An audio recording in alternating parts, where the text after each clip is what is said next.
The July 14th City Commission meeting. Just so we're all on the same page here, this is our one meeting a month where we're going to do open public comment at 5 o'clock. That's for items not on the agenda. I see some signs out there. The data center conversation is on the agenda. So if in this first 45 minutes, we're not going to talk about the data centers. We're going to talk about that when we get to that. And it's an agenda item, the first public agenda item. We have a few consent items before that and a few things. But otherwise, anything not on the agenda, I'd also say the budget is on the agenda. So we're going to talk about the budget, and we're going to talk about data centers.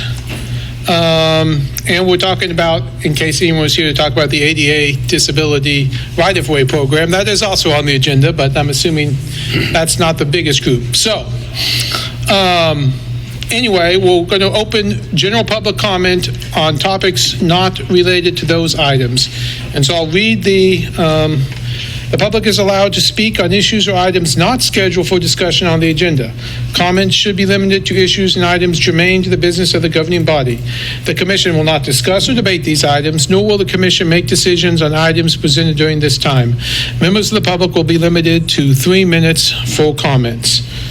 So, anyone would like to make open public comment on items not on the agenda, please come forward. Yes, my name is Daniel Lowing, University of Kansas graduate, 1974, and we live in Lawrence. There is a disgrace going on right now in this community, and they call it the Jayhawk watershed. They have done nothing in 2 weeks on 9th Street. 2 businesses went bankrupt, Taco and Fork and Tumbler. They have taken their entire man crew and moved it up to Missouri and Fambro, and they're putting in an extra parking lot for the football. You go down Louisiana right now, and I've seen better roads on the frontage on a railroad track or out in the Flint Hills. There are piles of debris, open culverts, and when I spoke to the guys today, we don't have to have 9th Street done until August 15th. I said, what about Ohio? What about 8th Street? What about Louisiana? That's just going to sit there. Till what, winter? They haven't done anything on Louisiana in 2 months? Kissick Construction is overextended totally. Now they're digging down here in the park because you got yourself in a bind. The whole project was under-engineered. And when the floodwaters come, it blows the little manhole covers off, lifts concrete lids, and you're scared. That's why you're tearing up down on Tennessee to try to relieve the pressure. You took the basketball court out because that's going to be a gigantic reservoir. I was in here the last time and I told you, city, get your corporate lawyers together. Whoever the engineers were that designed this thing, they're bonded and they're liable. And they didn't do it. They didn't do it. So all the Kissick's guys are up there making parking lots for the football field. And they have no intention of doing any of the side streets. And we have a new city manager that's some sort of a civil engineer that does construction. I invite him right now. I'm taking him out to lunch. And I'm going to walk the project with him. And I'm going to say, let's clean up the mess that the last city manager left. And he left a mess. You can praise him all you want. It's a pigsty from literally the swimming pool all the way up to the stadium. It's a joke. Piles of debris. Businesses are still open. The customers can't get in. Shame. Shame on this city of Lawrence. I still have a half a minute. Wow. No, it's really disgusting. Now they're digging a pit. I don't know who's doing it. They went 15 feet deep at the corner of Mississippi. People of Lawrence, you need to drive down the side streets of Ohio and Louisiana and see what your tax dollars are buying you. Fat zeros. Time. Go ahead. Let's start the meeting.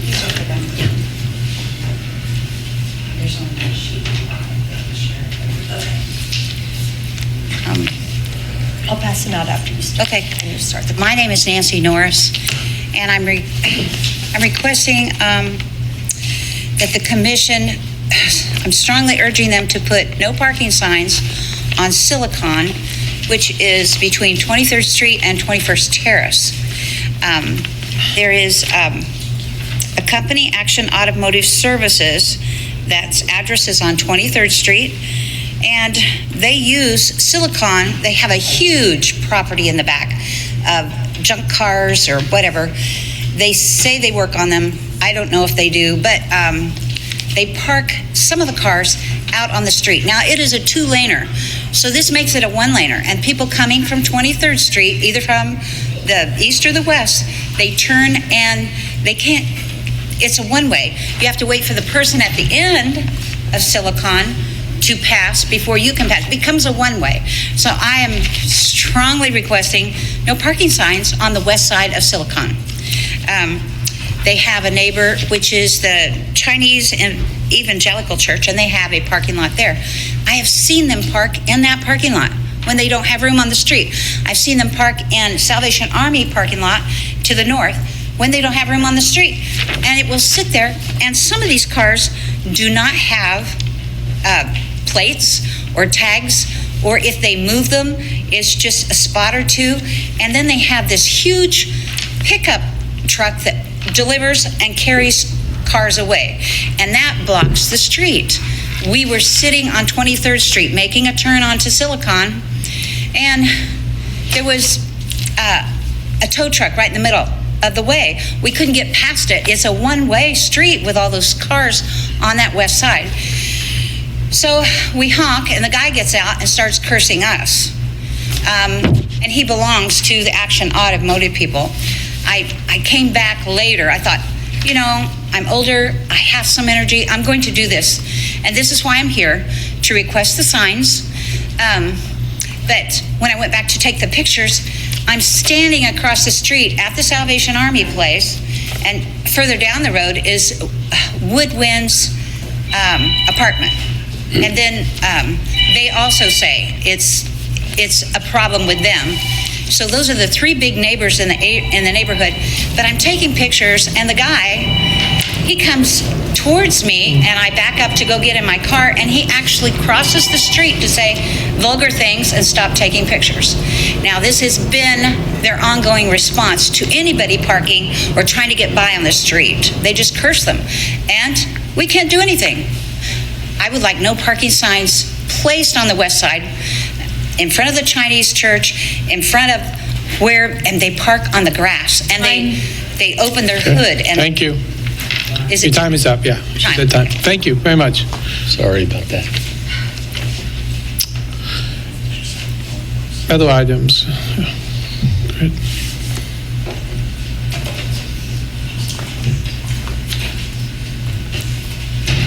Good evening, Commissioners. It's Dominique, you know who I am, 66049. I was thinking about one of the previous meetings that we had when we were talking about the parking at 714 Vermont, and one of the things that I wanted to follow up and expand on the idea was that we should think about what and where we stand when it comes to affordable housing, but I'd like to expand that to also environmental protections. When we think about what policies, what restrictions, what advocacy that we want to do as a city, I understand that the governing body mostly deals with policy and not the operations, but like, where do we stand as a commission on these things, and what are we willing to sacrifice and what are we not willing to sacrifice? I think starting this discussion, not necessarily related to any sort of project either, would be very helpful for the citizens, but I'd also like to see a follow-up on like the discussion about where we stand when it comes to affordable housing and what we're willing or not willing to do as well. So thank you. Thank you.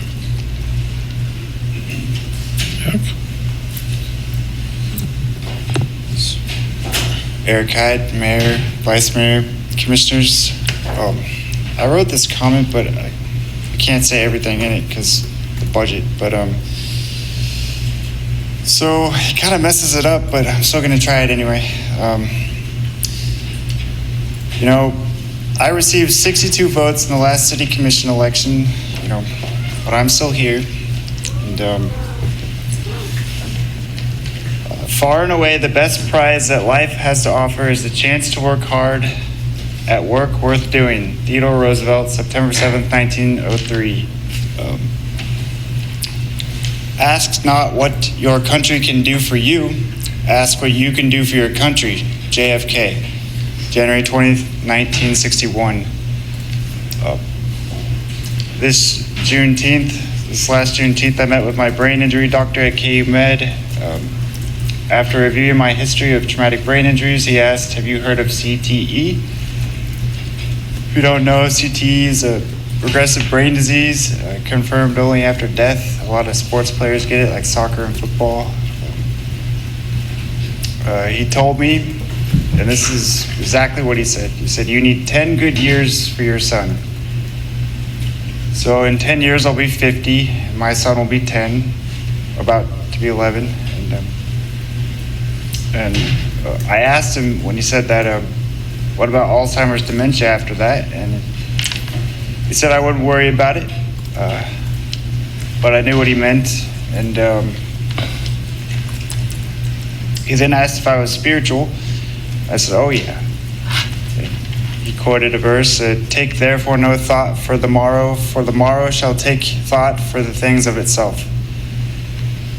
So that gives me about 10 good years to help my son, help this community, leave Lawrence better than I found it, and repair the ways I regret that I helped shape it.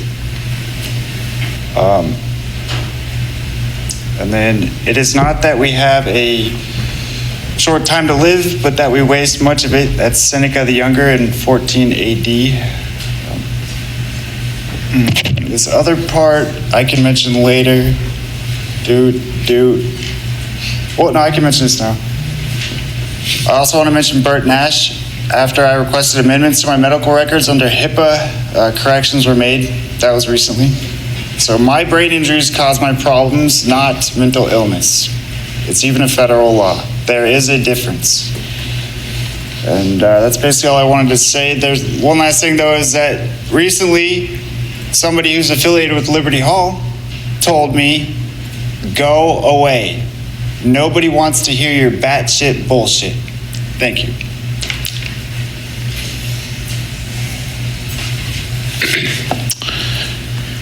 Other open public comment, not, and we'll go to, there might be some online too, we'll check in a minute, on issues not on the agenda. Go ahead. Good evening, Commissioners. My name is Carol Kummer, 66049. I'm against hyperscale data centers being pushed in. We're going to do data centers later. Later? We can't do data, yeah, it's on the agenda. I think a lot of people, it looks like they want to talk about that, so we'll wait on that. That's on the regular agenda. Any other items? How about online? And we can come back after online. Is there any online? Yes, we do have a few. Okay, we'll do that. Yep, I'll start moving them over.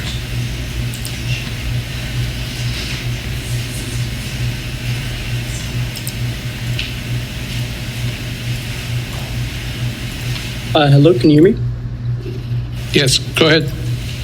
Good evening, Commissioners. My name is Taylor, and I'm here with Friends of John Brown. This summer has made one thing painfully clear. When people in Lawrence are in danger, it's volunteers, not this city, who have answered this call. While this commission moved from agenda item to agenda item, we were freezing hundreds of bottles of water, hauling coolers through downtown and our parks, spending our money using our own freezers, and checking on people in life-threatening heat because we understood something the City Hall still hasn't acted on. Heat doesn't wait for bureaucracy. Every bottle of water we handed out represents a gap the city failed to fill. Every cooler we carried represents work your government left to volunteers. Every wellness check we made raises the same question: where was the city? We came to you asking for partnership. Instead, we were directed to Misty I Hate the Homeless Hastings and HRT. But many people living outside have told us they simply do not trust Misty I Hate the Homeless Hastings and HRT because they associate those teams with encampment removals and displacement. Whether you agree with the perception is irrelevant. It exists, and when trust is broken, outreach fails. You cannot build trust by taking away the little stability people have left. You build trust by showing up consistently without conditions, without threats, and without treating unhoused people like a problem to be managed instead of neighbors to be cared for. That's what volunteers did. So I have a question for every single commissioner behind that desk. What is your plan before someone dies? Not after another press release, not after another emergency meeting, not after another round of condolences. Before. Because if volunteers stop showing up tomorrow, what the fuck is your backup plan? Who freezes the water? Who checks on people sleeping outside when the pavement is hot enough to burn their skin? Who makes sure someone unconscious isn't in the heat isn't simply overlooked? And if your plan is volunteers, then you simply do not have one. You have an expectation that ordinary people are going to continue compensating for your government's inaction. Your priorities tell this community exactly what matters. Public agencies can find the money, like Douglas County using AI-generated posters today instead of paying local artists. Discussion about surveillance, development, and move forward while basic survival is treated like an afterthought. I urge this commission to stop expanding surveillance without meaning public oversight. Lawrence does not become safer by treating everyone like they're under suspicion. Trust is built through accountability, not by collecting more data on the people you serve. Finally, I want to recognize the fear many immigrant families are feeling and living under as the federal immigration enforcement affects communities across this country. I hope the city uses every tool available to ensure that Lawrence remains a place where all residents are treated with dignity and respect. Friends of John Brown will continue showing up because our neighbors deserve better. We'll keep freezing water, we'll keep carrying coolers, we'll keep checking on everyone else who this city has forgotten. We'll keep doing what compassion demands. The question isn't whether we'll be there. The question is whether this commission intends to govern or whether you'll continue relying on volunteers to do the work government should have done in the first place. Thank you.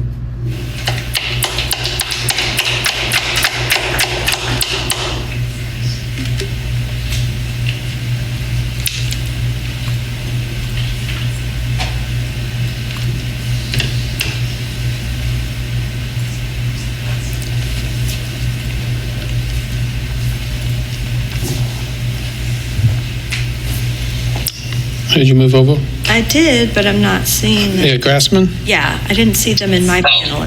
Yep, go ahead. I'm unmuted. All right. Good evening, commissioners. My name is Scott Fellman, and apologies for the iPhone tag for the Zoom. But I'm the owner and operator of Juniper Hill Farms and Pines Garden and Market in North Lawrence, and I'm actually commenting from a tractor right now, cultivating organic winter squash. But I've attended every public meeting and listening session that's been publicly open associated with the North Lawrence Corridor Study, because I care deeply about the future of this community. And despite spending countless hours participating in this process, I'm disappointed to say that I still don't feel like I've been listened to, like we've been listened to. What was presented last Wednesday at the last open house left me with more concerns than confidence. Because throughout this process, it's become clear that the people who actually work this land and operate businesses in North Lawrence have not been adequately consulted. Myself as a farmer and other farmers, local business owners, and industries that rely on this area every single day have valuable perspectives that seem to be missing from the final product. As one example, the property that I operate Pines Garden Market on was identified as vacant or underutilized land. That designation, without anyone ever contacting me as the property owner, concerned me. At Pines Garden Market, we employ 21 people throughout the growing season, operating a successful garden center and produce market and serving thousands of customers annually. The study consultants and staff are making land use recommendations without even speaking directly to property owners. That concerns me, and it should concern everyone. I'm equally concerned by the willingness to draw lines on maps showing future expansions into rural Grant Township without meaningful conversations with Grant Township officials and the property owners who will ultimately be affected. Thinking big in this process is important, but thinking big should not mean planning someone else's future without inviting them to the table. The Kansas River Valley and North Lawrence are not blank spaces waiting to become something else. They are already something incredibly valuable. This land feeds people, it supports businesses, it provides jobs, and it represents some of the most productive farmland in Kansas that has sustained generations of agricultural production and generations of citizens of this town. Farmland should not simply be viewed as land that hasn't been developed. So perhaps what's most disappointing is that while this study has spent considerable time discussing where future development could occur, there's been very little discussion about how we could permanently protect the agricultural lands that have been identified as worth preserving. So if the city's serious about preserving agriculture in North Lawrence, then preservation needs to be more than a line on a concept map that can be moved during the next planning exercise. This corridor study should include a recommendation to establish. Thumbs up. Thank you, Scott. Thank you. Appreciate it. Yep, thank you.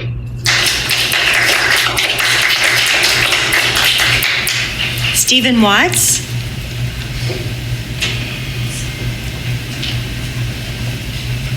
Excellent. Hey, I sent you all a couple of emails at the beginning of this meeting because the video expert was doing his expert stuff again, and you couldn't see the people making comments right there in the room where you are. All we could see is a black screen saying Sherry Riedemann. What? This is so much. See, that was the civil part. That was so much fucking shit to sit around here and have to listen to this nonsense. In addition to the fact, the way they manipulate the information. I want to read to you an email which each of you received and which is pertinent. It is not about the budget. It is about incompetent, arrogant, nasty staff.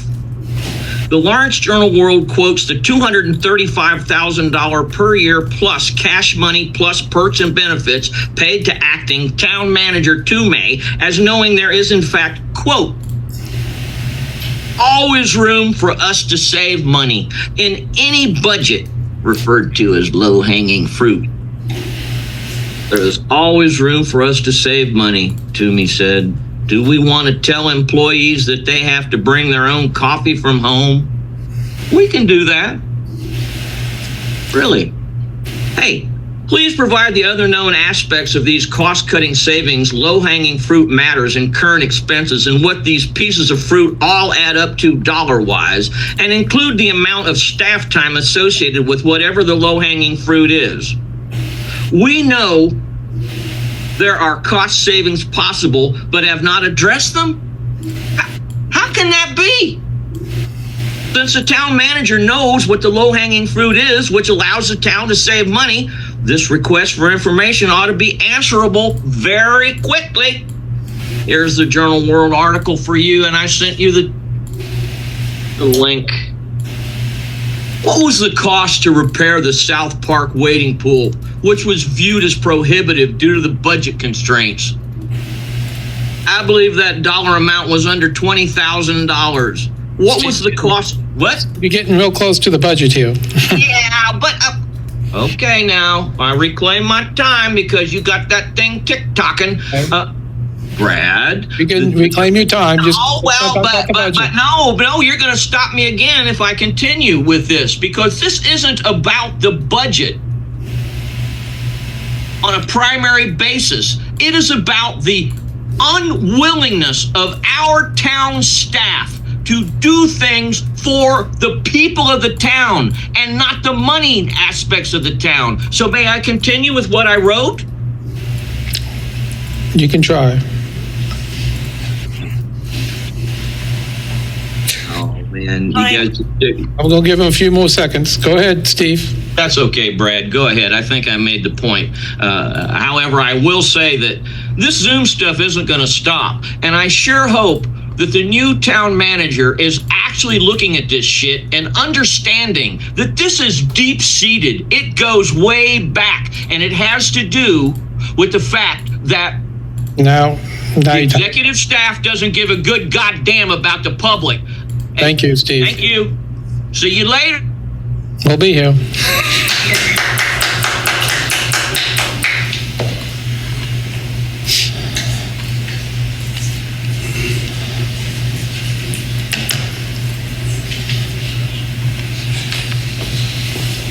Julie Jones? Julie Jones, 66047, just flying in from Kansas City for a doctor appointment.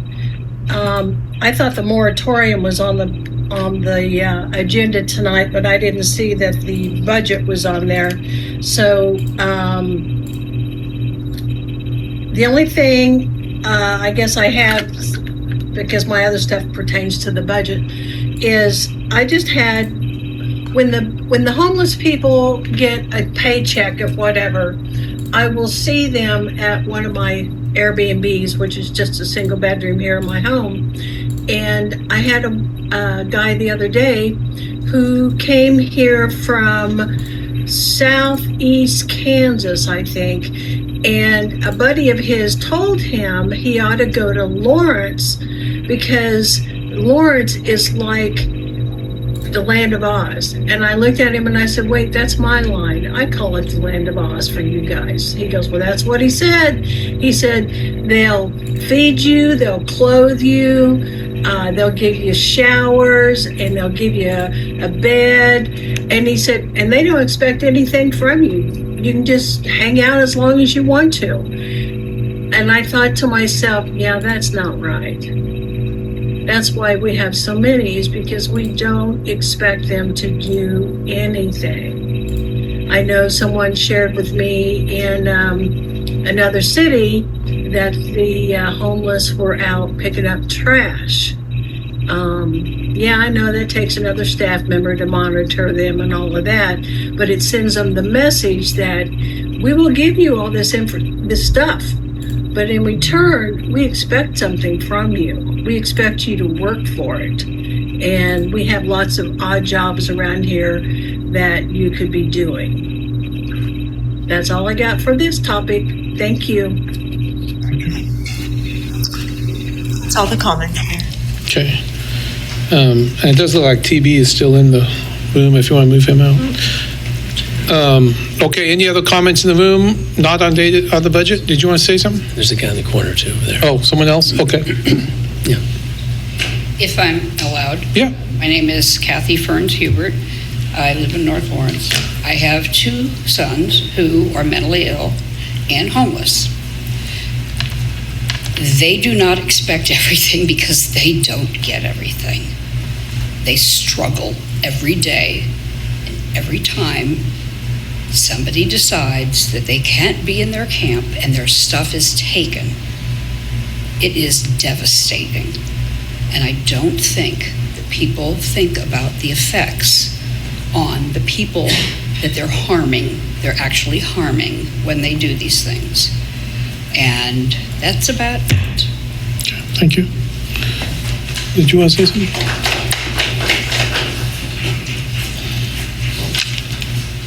My name is Thomas Golden, and I live at 1619 North 1900 Road. So that's adjacent from the airport, about a quarter mile to the east. I'm 7th generation out there. 7th generation. No one's come to ask me my opinion about anything that's going on in that North Lawrence corridor. I'm also a member of the Grant Township. I've received nothing. No phone calls, no emails, none of you. So imagine how I don't trust people I don't know. You're not getting my vote. You know, these are the things that concern me. I know nothing about data centers, but I do know about Deptford pink. Do you? You know what Deptford pink is? It's a native prairie flower that we got in our prairies here. It's little, very small, like a pin. You wouldn't know nothing about it because you've not been there probably. I plant prairie restorations. I grow turkey. I grow deer. I put ponds in to grow fish. Native fish, the fish that we have in Mud Creek that like no one's talked about. No studies on that. I can show you pictures. I went to a TAC, Total Archery Challenge in Pennsylvania. As I flew there, your solar panels that you're talking about have an agrivortex underneath it. Let me tell you, there is nothing underneath any of them. They spray them with all kinds of pesticides and kill every bit of grass and everything underneath them because they don't want to deal with the invasive stuff that grows there. Risa lespedeza was introduced by the train to hold down runoff, right? And now it's an invasive species that you'll fine us for if we don't spray it. It makes no sense. The levee is a joke. There's Johnson grass in there. You'll fine us for having Johnson grass on our place because it's an invasive species, but yet the city lets it grow. There is ways to fix that levee and not spend your money on diesel, on pesticides, and killing bees and fawns and running the turkey pullets out of there. It seems that the city of Lawrence don't pay attention to anything that goes on out there. I'm a 7th generation citizen of Lawrence, Kansas. My great-great-great-great-great-grandpa Senator homesteaded that place from Irma Hunsinger. Little history there for you. I don't want no data centers. I don't want no solar panels. And I don't want the 29 jets that land in that airport that I will never have access to expand anymore. Thank you very much.